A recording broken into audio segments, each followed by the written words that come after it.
Welcome. We're coming to you live here from the JNS Media Hub in Jerusalem, a special live edition war briefing broadcast of Jerusalem Minute. I'm Alex Traiman, the CEO and Jerusalem Bureau Chief of Jewish News Syndicate, JNS.org, and I'm being joined now by my colleague abroad, usually sitting alongside me, Josh Hasten, JNS correspondent. Josh, welcome to Jerusalem Minute. How are you doing and where are you? It's good to see you, Alex. Unfortunately, I am stuck in the United States trying everything I can to get back to Israel. It is certainly difficult knowing that our country is at war and I cannot be there on the ground.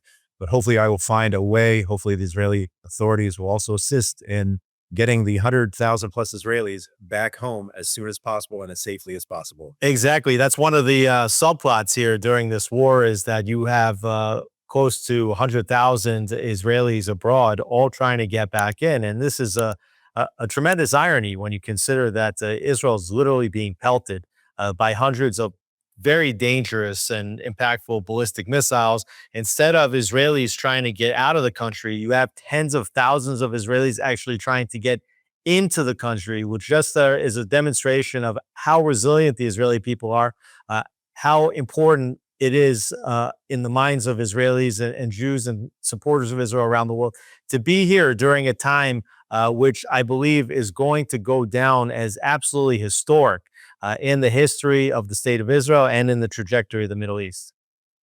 Absolutely, Alex. I feel like a fish out of water, and it's very, very difficult. As wonderful as my family and friends have been in terms of hospitality, you just feel like you have to be there. As you said, unbelievable people actually doing what they can, taking boats from Cyprus 17 hours in order to get back into a war zone. Absolutely unprecedented. Let's get to the top stories here now. Over the last couple hours, Operation Rising Lion, you have President Trump leaving the G7 summit early, not for a ceasefire, in his words, but in order to force perhaps Iran to give up. That's what he's saying. He's not talking about any sort of deal or whatnot to cut Israel's objectives short. But it looks like we have the full backing of the president right now in order to defeat Iran. He's encouraging Iran to give up their campaign to try to obtain nuclear weapons. We'll have to see how this goes in the next couple hours, days, and weeks ahead. Yeah, there's definitely a lot to unpack, even just with Trump being at the G7. The question of whether Trump supports Israel throughout, you know, we've talked about it a lot on the show in the recent weeks. All of the reports that were being cited using anonymous senior sources in the United States or in the state of Israel, all trying to project that there was some kind of rift between the president and the prime minister. I think it is abundantly clear now to everyone that the communications between the Israeli administration and the Trump administration have been ongoing, constant, and transparent, and that it is clear that the president of the United States has supported Israel all the way along and specifically through the launch and the carrying out of this very, very daring operation that's now lasted already into its fifth day. I believe we're in day 5 now. You could see that there was a green light given. You could see that Israel is conducting its strikes using American weapons, something that the president of the United States has, paraded out there for all to hear, saying, the United States has the best weapons in the world, and Israel knows how to use them. So the president really backing Israel. You saw that the G7 came out and made a very supportive statement, stating that Israel has the right to defend itself and that Iran must not have nuclear weapons. That's a statement that you would not have heard coming out of the G7 if President Trump wasn't in the room, making sure that there was a balanced statement of support for the state of Israel. You can only imagine what those statements might have looked like if Kamala Harris was the president of the United States and sitting in the room at the G7. Big questions loom as to whether or not the United States will get involved in this conflict before it is over. But meanwhile, the president stating that Iran is losing this war and that he said over and over again that Iran must never have a nuclear weapon. He's even gone so far as to take on some of his opponents in the media, including Tucker Carlson, who once was believed to be, one of the most influential members of the Trump administration camp, the greater MAGA camp, with Trump calling Tucker Carlson kooky in a tweet this morning saying, I told you the whole time that Iran cannot have nuclear weapons. Alex, you mentioned the U.S. assisting in terms of weaponry. What about those massive bunker buster bombs that Israel so desperately needs in order to really destroy in its entirety Iran's nuclear capabilities? Do you believe that Israel has those, will be getting those in the days ahead in order to completely finish the job? What do we know about that? Well, we know that Israel has really thought through every scenario of this campaign. That's very clear. We know that the United States has provided Israel with weaponry. We know that that weapons delivery continues even since the beginning of this campaign, with reports of transport being coming to Israel with U.S. Equipment. We know that the Pegasus refueling planes, have been moved away from the base in Qatar, and it is widely believed that those are being used by Israel in order to refuel large numbers of planes. I mean, these Pegasus refueling planes can refuel 7 planes at a time, and they can also refuel each other, meaning that you can basically create like some sort of a daisy chain where planes can be constantly being refueled on their way back from strikes. But certainly, when it comes to Natanz, we saw that Israel had what it took.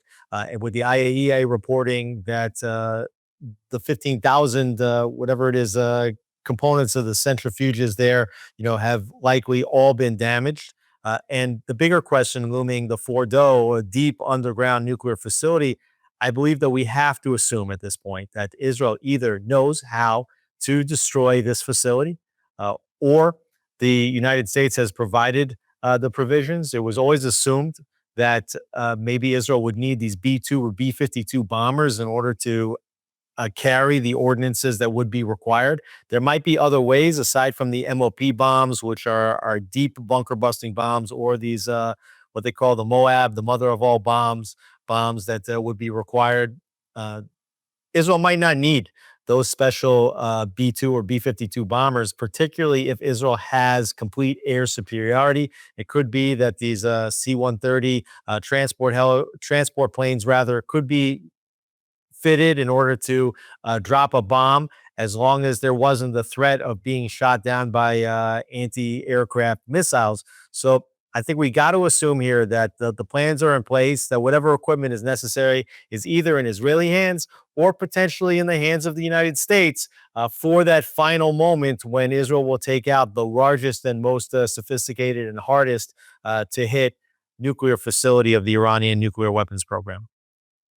Alex, JNS this morning published an article indicating that all of the 15,000 centrifuges operating at Iran's largest uranium facility, the Natanz facility there, were badly damaged or destroyed by last week's Israeli attack. So definitely major progress here. That's actually an IAEA statement which came out yesterday, assessing that Israel has done tremendous damage to that facility. And Josh, if you recall, Natanz was hit in the very first moments of this operation. The operation was launched on Friday evening, 3 in the morning, Israel time. I believe that's probably close to 6 in the morning in Iran.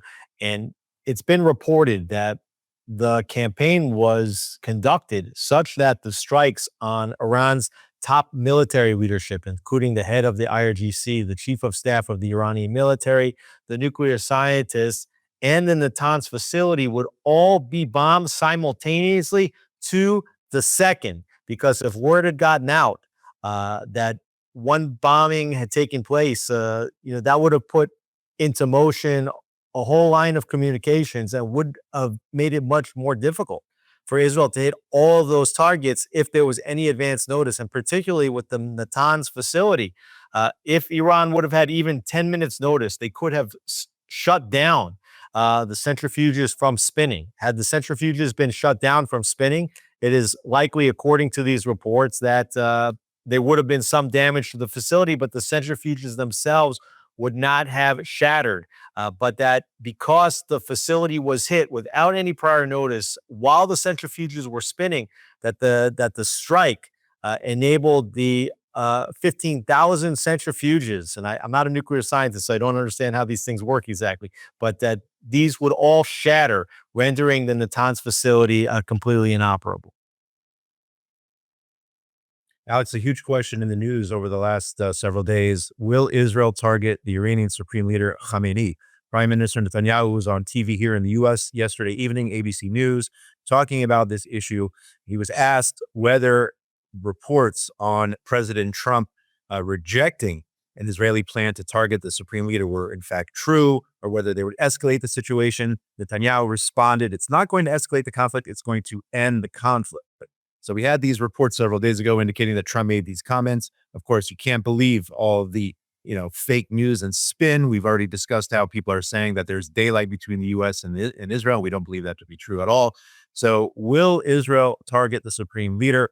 Prime Minister Netanyahu not answering the question directly, but saying that it will not escalate the situation. It will cause the situation and the threat to end that more quickly. Yeah, I think that targeting Khamenei, the Ayatollah, the supreme leader of Iran, this would not make the situation more difficult. This would really end the situation. That chicken and egg between what came first, the regime or the nuclear weapons, everybody understands it's the regime. The regime is the problem here. Israel's already targeted most of the senior military advisors surrounding Khamenei. There are reports that Khamenei is in a bad mental state. I mean, it's hard to know what reports are true, what reports are not true. Certainly, the reports that Trump told Netanyahu not to take out Khamenei. I think on the basis of what we've learned about all the previous reports about what Trump was telling Netanyahu, all of them proving to be not true, it seems most likely that you can just put this report in the same bucket as all of those others. Certainly, the question is, why didn't Israel hit Khamenei first? If they were able to. We don't know the answers to that question. We don't know if Israel has what it takes now to locate Khamenei, although it is believed that Israeli intelligence does know the whereabouts of Khamenei right now. And then again, what kind of bombs it would take in order to destroy that facility. Let's not forget that Hassan Nasrallah was taken out in a deep underground city facility under the city of Beirut when Israel decided to make that assassination. So I would assume that Khamenei is deep on this target list. I think also just as important as targeting Khamenei is targeting his sons, particularly his second son, who is widely believed to be the presumed successor of Ali Khamenei, who himself is 86, and his health has been rumored and questioned, to be failing. So I think that this could very well be a target in the coming days, and we seem to keep continuing to get reports from all sorts of different sources, whether that's from the Israeli ambassador to the United States, Yechiel Leiter, whether that's other senior Israeli military officials, all of whom are saying that the next 48 hours are going to be incredible. And even the prime minister early on in the campaign said, what you're seeing now is nothing compared to what you're going to see later on in the campaign. By all accounts, the campaign going as successfully or even more successfully than all military guesses as to how well this could go. So we're getting to that point where we might now see in the next couple of days, and whether that's going to be today or tomorrow, or whether that's going to be Thursday or Friday, I think that there's going to be some stunning actions taking place by Israel, whether that includes Fordo, whether that includes targeting Khamenei itself. But as we saw the tweet, or rather the interview by Yechiel Leiter, saying that what's coming next is going to be so impressive that it's going to make the beeper operation that we saw deep inside Lebanon, which really turned the whole tide of Israel's war against Hezbollah, that it's going to make the beeper operation look simple in comparison.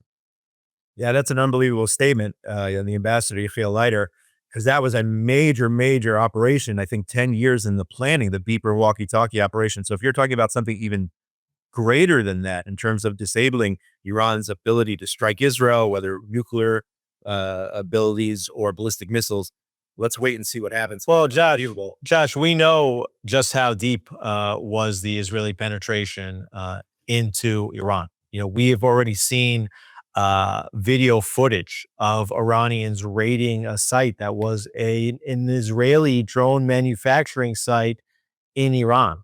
Okay, Right. we know that as these strikes happen, and we saw some video footage. Again, it's hard to know exactly what video footage is 100% authenticated, but we saw some video footage of what is being reported as agents working for Israel, whether they're members of the Mossad or whether those are Iranian turncoats working with the Mossad agents. Basically attacking some of the air defense systems that Iran still had in place in order for Israel to achieve the air superiority that it has managed to accomplish. Alex, a few other accomplishments by Israel. Number one, taking out the chief of war staff, Ali Shadmani, the highest ranking military commander. And he was apparently just on the job for a few days because Israel took out the last guy.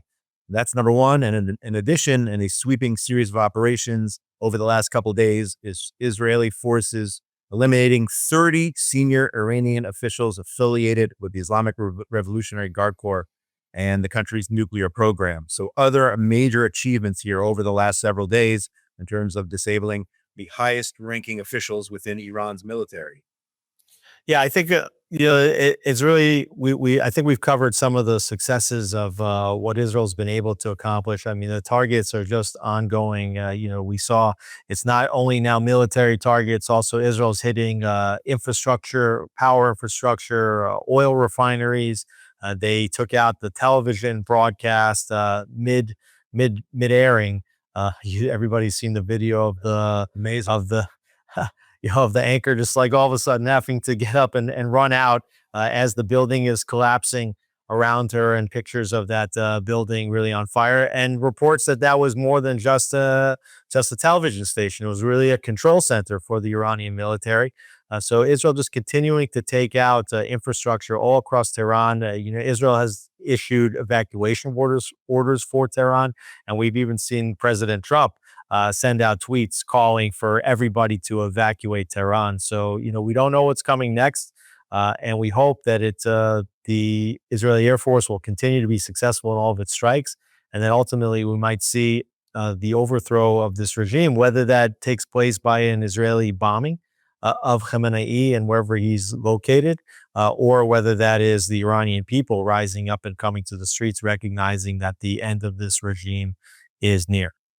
Alex, you would think maybe that Israel would be supported universally, doing the world a favor, trying to take out the Iranian nuclear capabilities. But that being said, that's not true. You had the foreign minister of Spain calling on the European Union to impose an arms embargo on Israel as long as the war continues. I didn't get this from the Onion News Network or whatnot.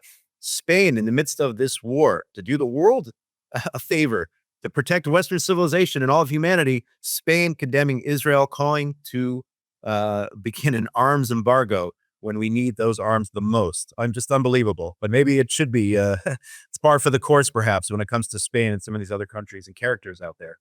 Right. I mean, the only partner that really is important right now to Israel is the United States. They're certainly not going to issue an arms embargo against Israel. To the opposite degree, they've provided Israel with everything that they've requested for the war in Gaza and for this campaign against Iran. That much is clear. It's not very surprising at this point that you have Western leaders who have turned on Israel long ago. It's not surprising that they're calling for arms embargoes. Believe me, the foreign minister of Spain doesn't want to see an arms embargo on Israel only as long as the campaign continues against Iran. She would like to see an arms embargo against Israel for forever, in perpetuity. And this is exactly why Israel needs to make sure in the aftermath of this conflict that it does not rely on weapons from any other country, that it's going to have to begin and make certain that it is manufacturing its own missiles.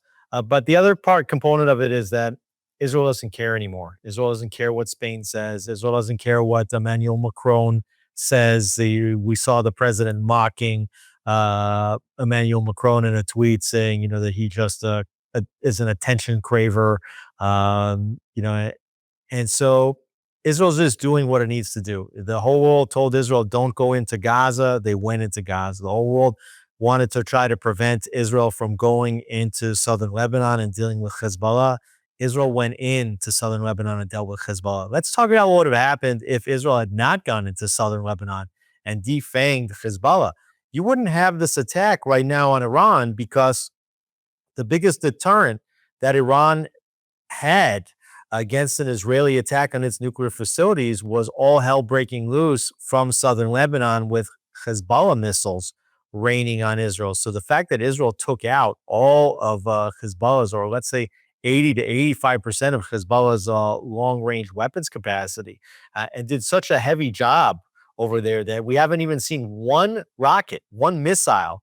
And we know that Hezbollah still has some, but we haven't even seen one missile from Hezbollah fired at Israel since these attacks against Iran started just a few days ago. So, Israel doesn't care anymore what the international community has to say about it. They're just doing what they need to do. And even if they're fighting that battle, which is a battle for all of Western civilization, even if that's to France's benefit, even if this is to Spain's benefit, Israel's still just taking the moral high ground, defeating terrorists, and hopefully will usher in an era of peace in the months and years that follow. Alex, as you know very well, Israel is on a war on 7 different fronts. One of them, of course, being Gaza. Let's not forget that that front is still very, very much alive and active, with IDF soldiers there in Gaza trying to dismantle what remains of the Hamas terrorist organization. There's several stories out of Gaza.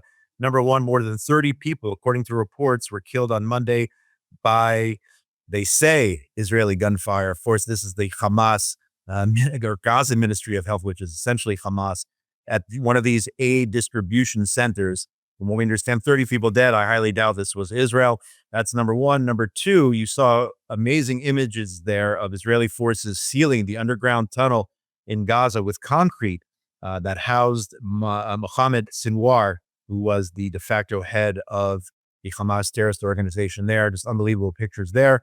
And at the same time, unfortunately, 2 Israeli soldiers who were killed over the last 24, 48 hours fighting in southern Gaza. So very, very sad news on that front. Yeah, war's still raging in Gaza. I mean, this front is going to continue until every single last one of these hostages is back or accounted for in one way or another. Um, it's not surprising that the international community, United Nations, is very upset with the Gaza Humanitarian Foundation, which is now run by American Reverend Johnny Moore. They're saying that it's not impartial, it's not neutral, it's not apolitical, as if any UN agency dealing with Israel before this distribution point was ever operating apolitical or impartial or neutral. It was always against Israel.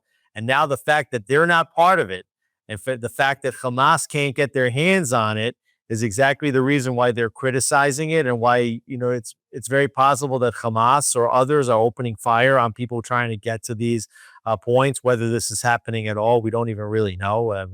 Certainly, the Israeli military censor is not giving us information as to what's happening over there.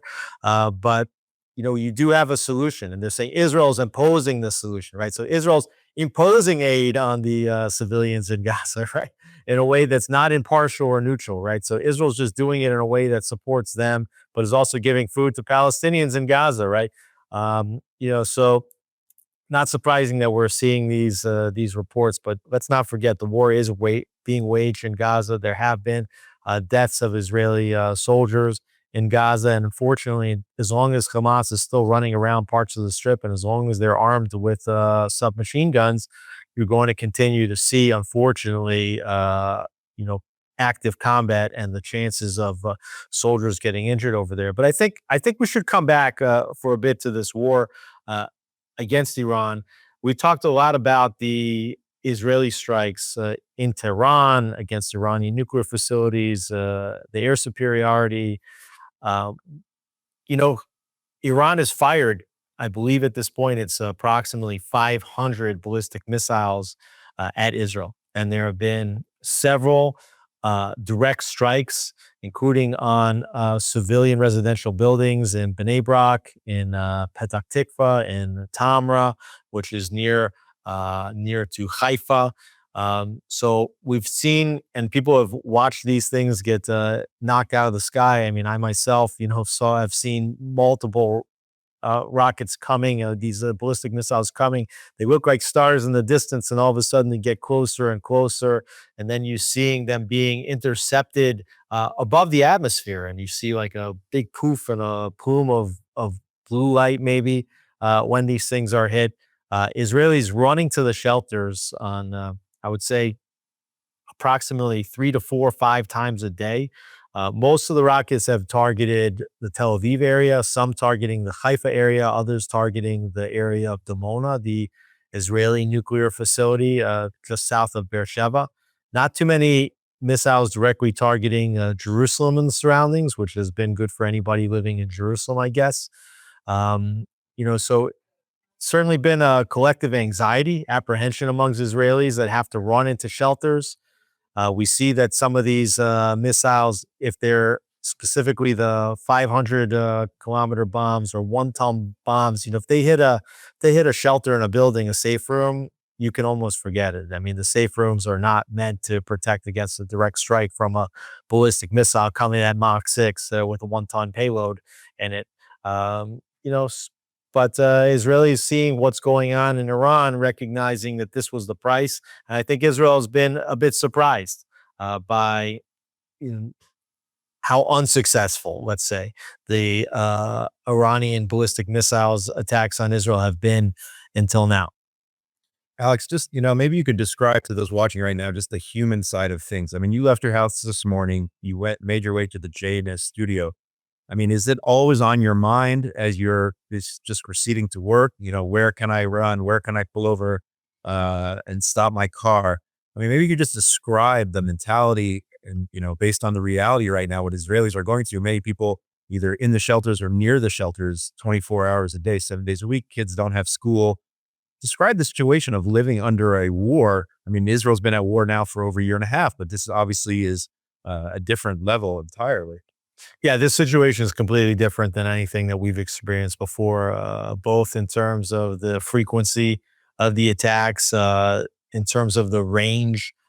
You've had these sirens going off across the entire country. Everybody on their phone. The state just like sends into a large blast of messages that take over your phone with a very obnoxious and loud beeping sound saying that an attack is imminent. Get close to a shelter, and then within about 10 minutes, you start to get on the other app of the red alert sirens where exactly is being targeted.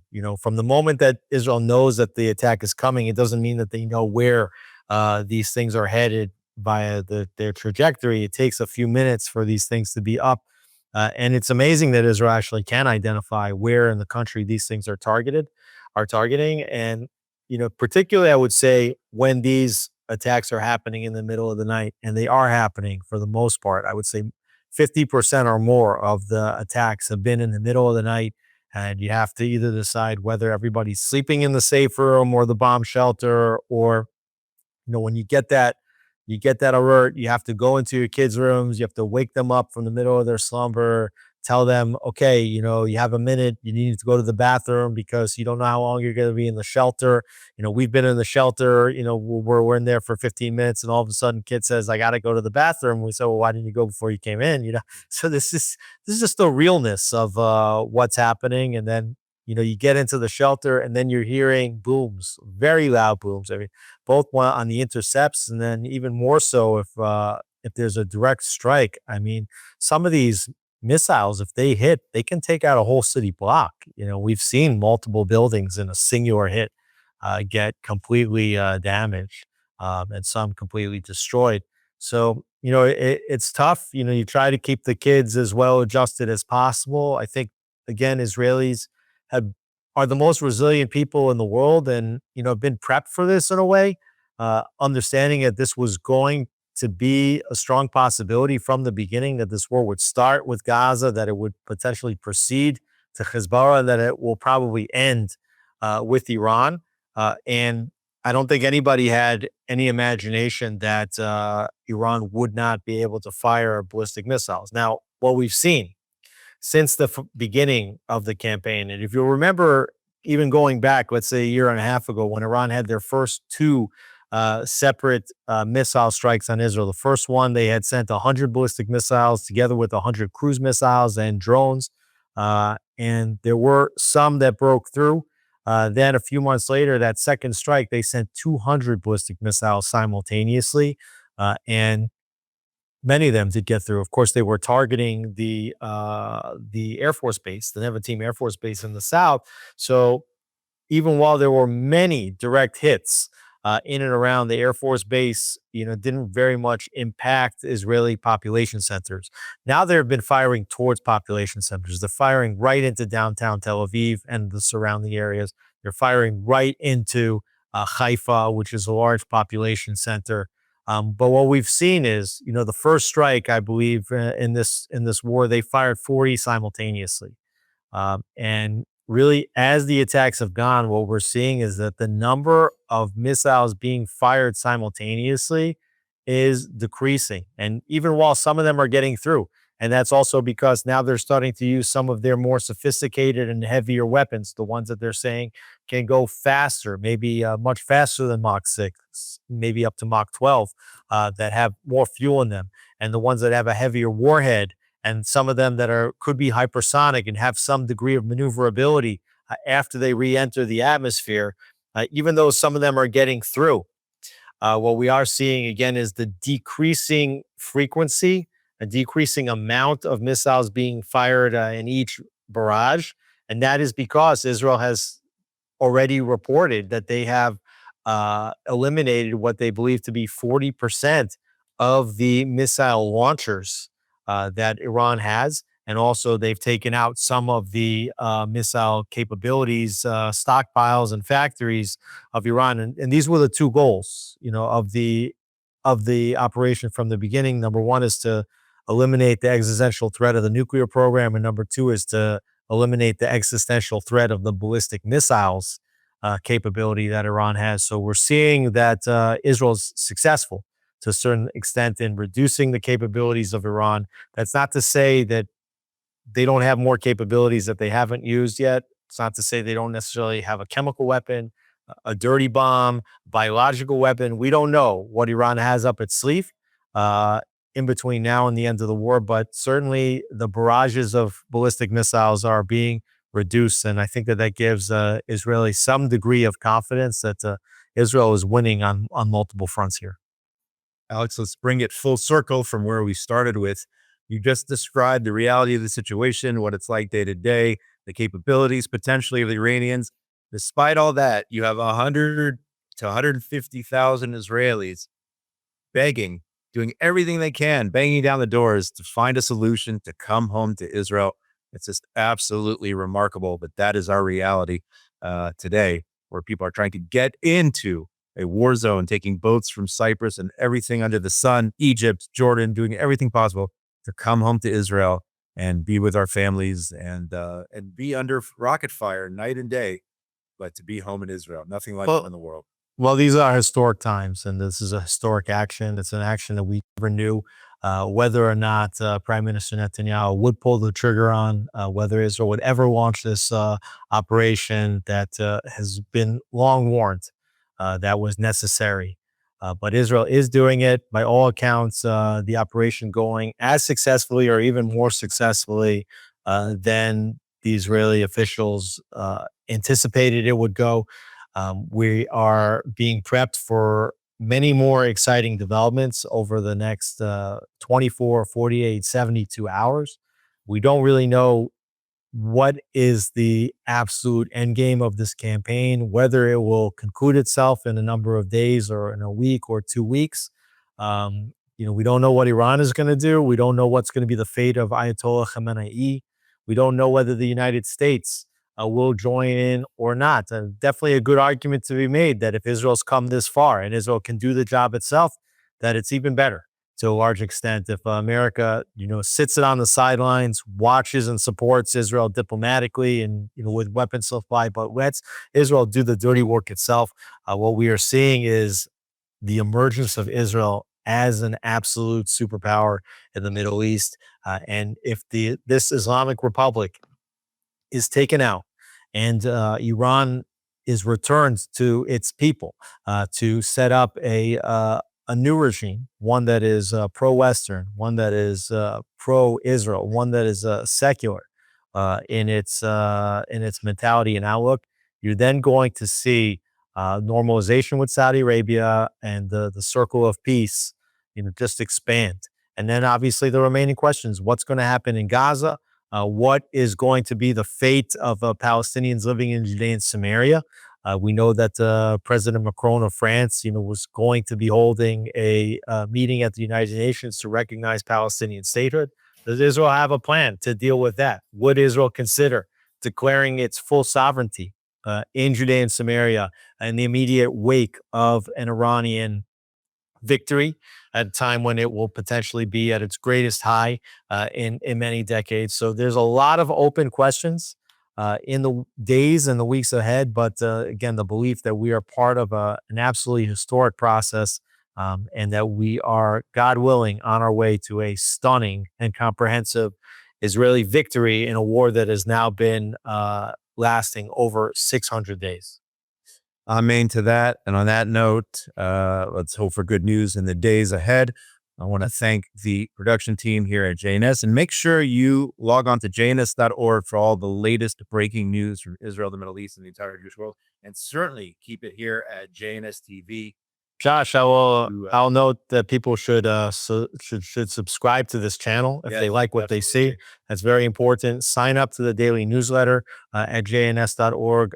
We have a new app that has received thousands of downloads in the last few days. It's already ranking in the top 50 of news apps in the world right now, because of the number of people that have downloaded. So go to the Apple App Store or the Android or Google App Stores, download the JNS app. And of course, that JNS is a reader-supported nonprofit news organization. We're not doing what we do for advertising revenues. We write what we write because it's right, and we rely on the support of our viewers, of our readers. So go to jns.org, make a donation, make a meaningful donation. This is a multi-million-dollar a year organization. We need large donations in order to keep going. So go make a donation and continue to watch, continue to support the work that we're doing. Alex, hope to see you in studio in the days ahead. Josh, safe travels. I hope you figure out the way back, whether El Al will be sending rescue flights, whether you'll have to find your way to Europe and take a boat or swim with a life vest from Europe to Israel. I hope that you and all the other Israelis that are trying to get back to Israel get back soon. And I hope that we can toast to a stunning Israeli victory when you return. Amen to that. See you soon.